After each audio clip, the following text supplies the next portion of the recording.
Kencana. Banyak 1 dari 3 remaja berusia 10 hingga 17 tahun di Indonesia memiliki masalah kesehatan mental.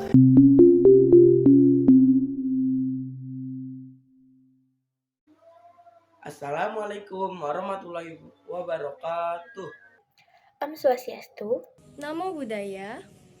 Salam kebajikan. Salam sejahtera bagi kita semuanya. Perkenalkan, kami dari tim Golden One dengan saya, Tisa Putri Naiswari sebagai ketua tim. Dengan saya, Farsada Nisradityo. Saya Queen Mukti Rahayu. Saya Nadia Harisnatia Putri. Dan saya Sabianka Alima. Berdasarkan riset kesehatan dasar yang dilakukan oleh Kementerian Kesehatan pada tahun 2018, menunjukkan data bahwa gangguan mental emosional pada penduduk usia di bawah 15 tahun naik dari 6,1% atau sekitar 12 juta penduduk menjadi 9,8% atau sekitar 20 juta penduduk.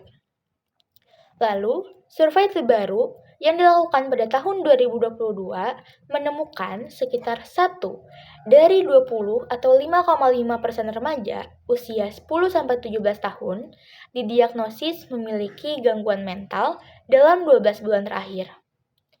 Biasa disebut orang dengan gangguan jiwa atau ODGJ. Sementara sekitar sepertiga atau 34,9% memiliki setidaknya satu masalah kesehatan mental atau tergolong orang dengan masalah kejiwaan atau biasa disebut juga ODMK. Mengacu pada data Kementerian Dalam Negeri, jumlah penduduk Indonesia per 31 Desember 2022 mencapai 277,75 juta jiwa dan didominasi oleh remaja. Paling banyak adalah penduduk berusia 10-14 tahun, yakni 24,5 juta jiwa. Sedangkan penduduk di rentang usia 15-19 tahun itu sebanyak 21,7 juta jiwa. Jika ditotal, jumlah remaja berusia 10-19 tahun mencapai 46,2 juta jiwa. Maka dengan persentase survei tersebut, jumlah remaja yang tergolong ODGJ sebanyak 2,54 juta orang dan 16,1 juta remaja tergolong ODMK. Angka itu tergolong sangat besar dan menunjukkan bahwa gangguan mental yang dialami oleh remaja-remaja di Indonesia cukup besar.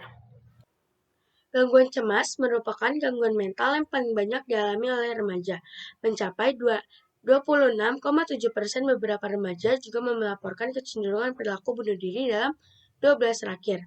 Di antara keseluruhan sampel, 1,4% melaporkan bahwa mereka memiliki ide bunuh diri, 0,5%. Setelah membuat rencana bunuh diri, 0,2% melaporkan bahwa mereka telah mencoba melakukan percobaan bunuh diri dalam 12 terakhir. Terkait dengan perilaku menyakitkan diri sendiri, tim peneliti juga menemukan sebagian kecil 4,4% dari remaja melaporkan pernah menyakitkan diri sendiri secara sengaja. Perilaku menyakitkan diri sendiri dalam 12 terakhir sama dengan perilaku bunuh diri. Kebanyakan remaja yang melaporkan perilaku menyakitkan diri sendiri dalam 12 terakhir mengalami suatu masalah kesehatan mental, 88,3%. Indonesia memiliki populasi 260 juta, tetapi hanya 773 psikiater dan 450 psikolog klinis. Namun, penempatan psikolog dan di puskesmas di Indonesia sangatlah dikit. Selain keterbatasan tenaga psikiater dan psikolog klinis, masalah sosial budaya juga menghambat anak-anak untuk mendapatkan layanan terkait masalah kejiwaan.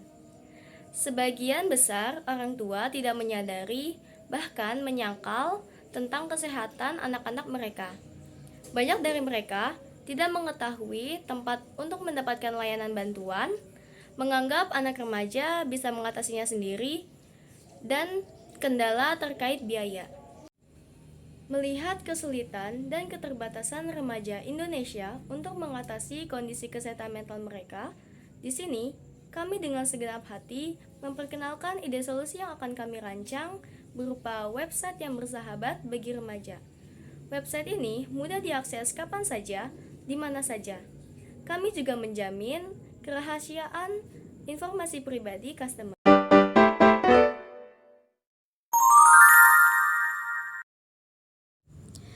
Fitur utama yang ada dalam website kami. Pertama, artikel edukasi.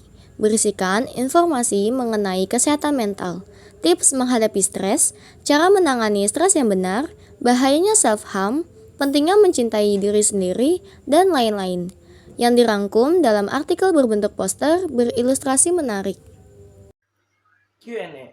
Q&A adalah tanya jawab yang dapat dilakukan secara umum dan dapat dijawab siapa saja secara anonim.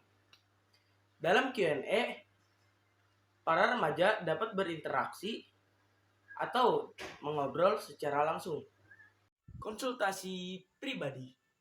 Jadi di konsultasi pribadi ini, remaja dapat berkonsultasi, curhat dengan psikolog ataupun profesional. Yang pastinya secara anonim dan rahasia. Jadi remaja akan mendapat layanan konsultasi yang nyaman tanpa takut informasi pribadinya akan tersebar. Webinar online. Diadakannya webinar bersama narasumber profesional yang dilaksanakan secara online. Jadwal webinar diatur pada waktu hari libur, sehingga para remaja tidak perlu khawatir. Waktu belajarnya akan terganggu. E-book merupakan layanan buku online yang dapat dibaca remaja ketika membutuhkan tips-tips mengenai kesehatan mental. Tips-tips ini ditulis dan disesuaikan dengan kondisi remaja pada saat ini. Diharapkan melalui website online ini, remaja yang berada di Pulau Jawa maupun di luarnya dapat dengan mudah berkonsultasi mengenai kondisi kesehatan mental mereka. Website ini juga tidak memerlukan biaya yang mahal sehingga dapat meringankan biaya yang ditanggung.